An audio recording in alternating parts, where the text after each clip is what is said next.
हाय, कसे आहात सगळे? श्री स्वामी समर्थ. खूप दिवसानंतर मी लाँग व्हिडिओ तुमच्यासोबत शेअर करते. ही क्लिप अगोदरच मी शूट केली होती.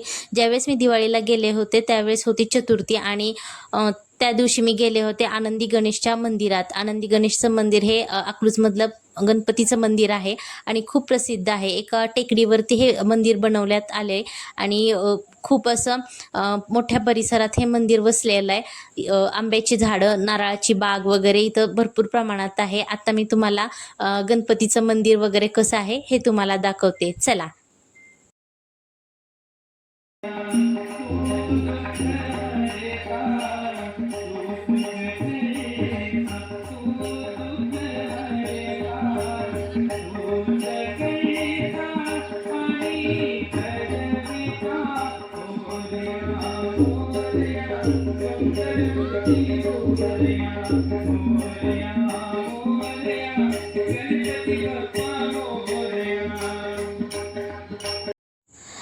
तर आता गणपतीचं तर दर्शन झालेलंच आहे आणि मंदिराच्या शेजारी ही एक आंब्याची खूप मोठी बाग आहे आणि ह्या बागेमध्ये घसरगुंड्या, सीसॉ, त्याच्यानंतर झोपाळे वगैरे असे ठेवण्यात आलेले आहेत, जेणेकरून लहान मुलं आले की इथं छान एन्जॉय करतात.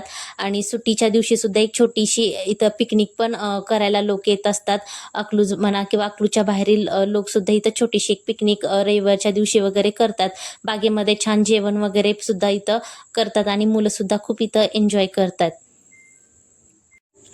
तर मंदिराच्या शेजारीच हे एक शिवलिंगाचं मंदिर आहे आणि खाली म्हणजे गाभाऱ्याच्या खाली एक गाभारा आहे आणि तिथं सुद्धा स्वयंभू अशी एक शिवलिंग आहे आणि ते सध्या बंद आहे, म्हणून आम्ही वरच्या शिवलिंगाचं दर्शन घेतलं.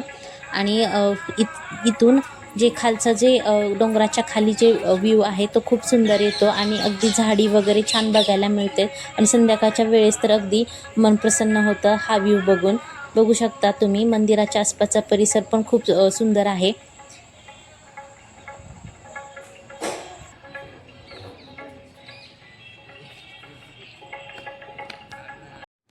हाय, तर ही क्लिप आहे दिवाळी दिवशीची, म्हणजेच पहिल्या अंघोळीची. आणि त्या दिवशी आम्ही लवकर आवरलंच होतं, तर आम्ही ठरवलं की आपण सकाळी जाऊन थोडंसं देवदर्शन वगैरे करून येऊया. आणि हे एक नवीन मंदिर झालेलं आहे माळीनगर येथे, श्री बाळूमामा यांचं. आणि हे मंदिर अतिशय सुंदर आहे, अतिशय शांत वातावरणात हे मंदिर आहे. अगदी माळीनगरपासून आतल्या साईडला हे मंदिर आहे. कडनी सगळं शेत वगैरे आहे, केळीच्या बागा, ऊस वगैरे आहे. आणि इथं कुठला तर आता संध्याकाळी एक कार्यक्रम होणार होता, त्याचीच ही तयारी करत होते. आणि भरपूर असं मोठं मंदिर आहे. शेजारी इथं गोशाला वगैरे त्यांनी तयार केली आहे. अगदी स्वच्छ, अगदी वातावरण खूप सुंदर आहे इथं.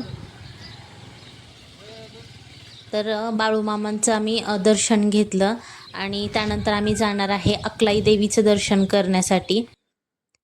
तर आम्ही आता आलो आहे अक्लाई देवीचं दर्शन करण्यासाठी. अक्लाई देवी ही अकलूजची ग्रामदैवत आहे आणि हे मंदिर सुद्धा अगदी मोठं, प्रशस्त आणि खूप असं स्वच्छ असं मंदिर आहे.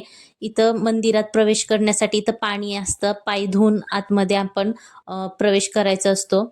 आणि बघताय ना, खूप छान असं गार्डन आहे. अकलूज म्हटलं की प्रमुख आकर्षण असतं ते झाड आणि गार्डन.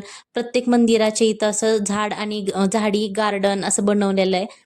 हे मंदिर नीरा नदीच्या शेजारीच आहे.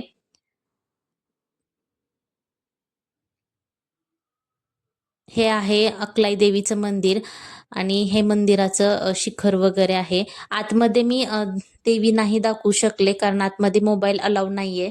सो मी बाहेरूनच तुम्हाला दाखवते मंदिर वगैरे.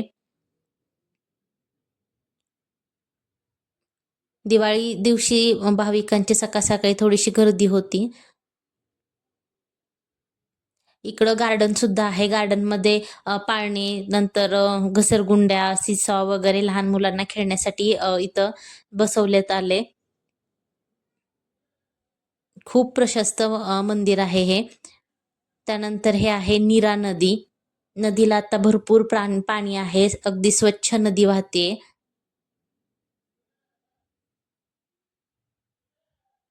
तर अशा प्रकारे आम्ही दिवाळी दिवशी छान असं देवदर्शन करून घेतलं. आणि बाकीचं आणखी फिरण्यासारखे खूप आहे अकलूजमध्ये. शिवामृत आहे, त्यानंतर शिवपार्वती आहे. ते नंतर मी कधी आले की ते पण तुम्हाला दाखवण्याचा प्रयत्न